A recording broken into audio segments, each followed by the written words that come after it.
नमस्कार. राजेश रेसिपीजमध्ये मी आज तुम्हाला नेहमीप्रमाणे एक थोडासा वेगळा पदार्थ करून दाखवणार आहे. काय आहे, संक्रांत नुकतीच होऊन गेलेली आहे आणि अनेक ठिकाणाहून अनेक प्रकारच्या तिळाच्या वड्या आल्या आहेत.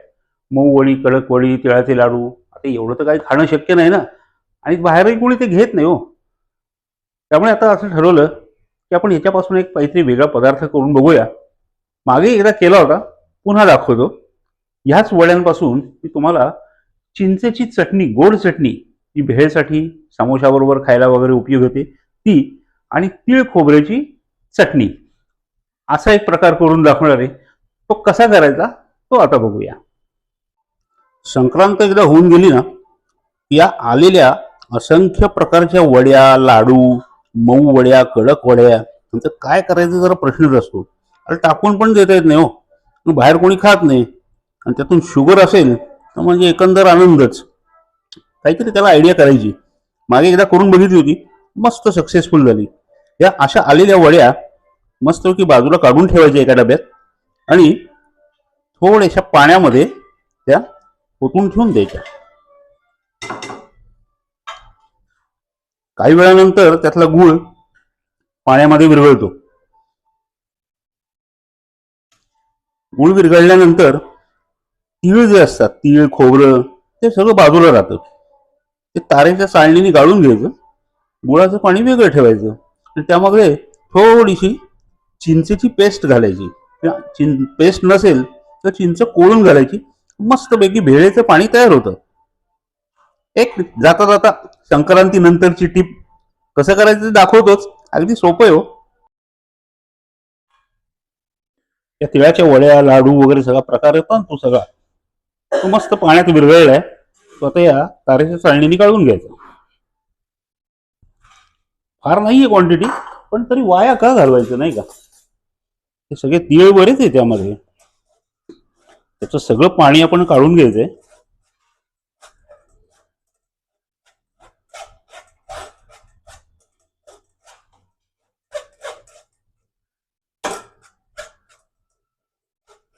त्यामुळे तीळ आहे, दाणे आहेत, खोबरं आहे, बरेच तीळ आहेत.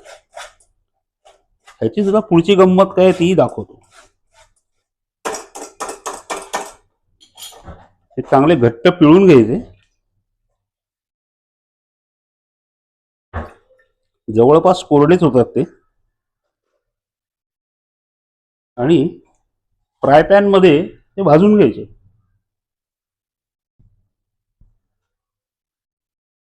त्याची चटणी छान होते, तिळाची चटणी. एक कण वाया जात नाही यातला.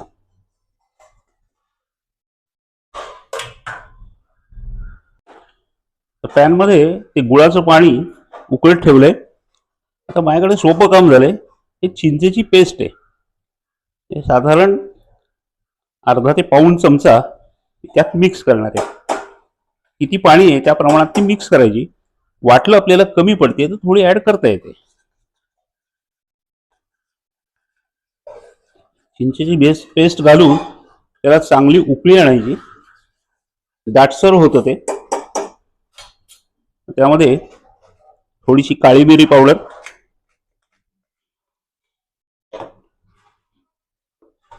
एक अर्धा चमचा धणे पावडर,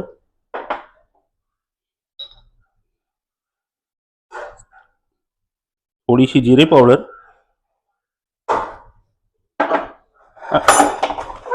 आणि चवीपुरतं काळं मीठ, हे सगळं घालून मी आता त्याला छान उकळी आणतो आणि कसं पाणी होतं ते दाखवतो. तिळगुळाच्या वड्यांचा पाण्याचा पांढरटपणा जाऊन छान नेहमीसारखं चिंचेचा सॉस तयार झालाय बघा. आता हा चिंचेचा सॉस थोडा घट्ट आहे. तुम्ही समोशाबरोबर खाऊ शकता, किंवा थोडं पातळ करून याची भेळेसाठी सुद्धा याचा वापर करू शकता. आणि त्यामध्ये थोडासा तिळाचा अंश असल्यामुळे ते पाणी खमंग पण झालंय. एवढी क्वांटिटी असेल त्या प्रमाणात हा होतो. आणि वाटलं तुम्हाला ते जर आंबट वाटतंय, थोडासा गूळ घालायचा. झाला आपला चिंचेचा सॉस तयार. ते सुद्धा टाकाऊतून टिकाऊ. तर शिल्लक राहिलेल्या तिळाच्या वड्यांपासून केलेला छान घट्ट असा मस्त तिळाची फ्लेवर असलेला चिंच सॉस किंवा चिंच चटणी तयार आहे. आपण ती कुठल्याही पद्धतीने वापरू शकतो. आता बघूया दुसरा पदार्थ. तिळाच्या वडीतला गुळ बाजूला करून बाहेर काढलेले आणि चाळणीनं चाळून घेतलेले तीळ आता मी ओव्हनमध्ये 120 डिग्रीवर साधारण 10 मिनिटं भाजून घेतो. समजा असं वाटलं की हे अजून ओलसर आहेत तर पुन्हा एक 10 मिनिटं ठेवायचं कमी डिग्रीवर, पण छान ते मोकळे आणि कुरकुरीत होतात. ओव्हनमध्ये भाजलेले तीळ छान कुरकुरीत आणि खुसखुशीत झालेत. खमंग चव लागते त्याची. त्यामध्ये थोडासा गोडसरपणा आहे, पण चालतो तेवढा, कारण आपण चटणी करताना चवीपुरतं त्यामध्ये थोडीशी साखर आपण घालतोच. तर ह्यामध्ये आता मी तिखट, मीठ, थोडीशी जिरे पावडर घालून त्याची चटणी करतो. आता ह्या भाजलेल्या तिळाची जर चटणी करायची तर ती पुरती नको का? मग तीळ खोबऱ्याची चटणी करणार आहे.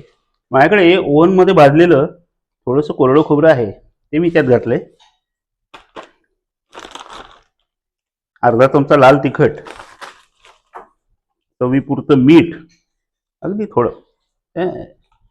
आणि थोडीशी जिरे पावडर. जिरे त्याला वेगळी टेस्ट येते. ते घालायचं आणि मिक्सरमधनं फक्त एकदा थोडंसं बंग फिरवून घ्यायचं. मस्तपैकी चटणी तयार. मस्तपैकी तीळ खोबऱ्याची झणझणीत चटणी तयार आहे. कोणी म्हणेल का? राहिलेल्या तिळाच्या वड्यापासून ही केलेली आहे आणि राहिलेल्या तिळातल्या गुळापासून हा चिंचेचा सॉस किंवा चिंचेची चटणी केली. दोन्ही पदार्थ एकदम वेगळे, एकदम टेस्टी. करून बघा. तर राहिलेल्या तिळाच्या वड्यांपासून केलेली तीळ खोबऱ्याची चटणी आणि चिंचेची गोड चटणी कशी वाटली ते मला सांगा आणि तुम्ही करून बघा. यांनी काय होतं की आलेला पदार्थही वाया जात नाही, आपल्याला टाकून द्यायला लागत नाही आणि त्याचा उपयोगही छान होतो. कसं करायचं ते आपण पाहिलेलंच आहे. तुम्ही करून बघा.